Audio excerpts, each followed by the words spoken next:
D'un sujet à un autre, à Bamako, vous ne parcourez pas plus de 2 rues sans croiser un groupe de personnes assises autour du thé.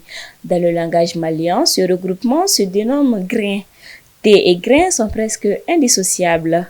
Pour en savoir plus sur ce moment de convivialité qui entretient la discussion, nos reporters Alima Touré et Achik Mahaman Maïga ont tendu leur micro aux citoyens. Suivons. Lorsque vous longez les ruelles des quartiers de la ville de Bamako, vous rencontrerez des citoyens assis autour d'un petit fourneau avec une tasse et des petits verres. Ils prennent le thé. C'est une habitude malienne, se rassembler et prendre cette boisson chaude.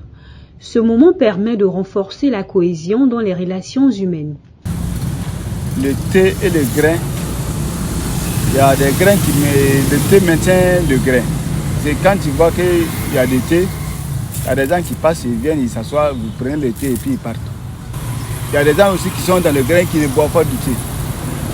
Mais quand à moi, on doit le thé maintient le grain. C'est quand il y a le thé, tout le monde est prêt pour l'attendre. Et puis, dans le grain aussi, il y a beaucoup de paroles, on fait des échanges dedans. On parle il y a de la politique dedans, il y a de la vie quotidienne, il y a la vie familiale.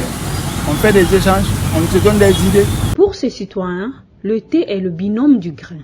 En effet, autour du thé, divers sujets de la société sont abordés.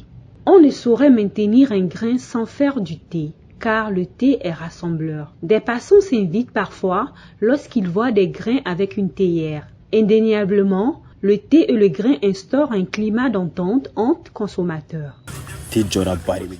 Le thé a véritablement une importance capitale dans le grain. Il permet de rassembler et faciliter les conversations. Grâce au moment passé autour du thé, les amis se sont réconciliés. Le thé participe ainsi à la cohésion sociale à travers le grain.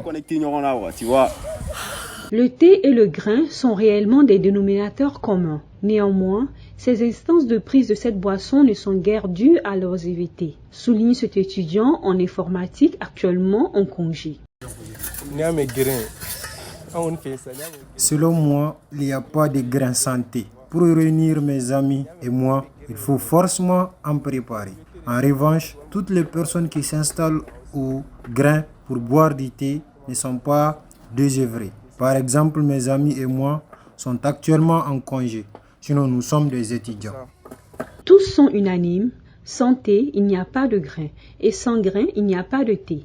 Cette culture malienne à se retrouver autour du thé n'est pas que moment d'oisiveté. Ce moment participe à maintenir l'entente et à évoquer d'autres sujets.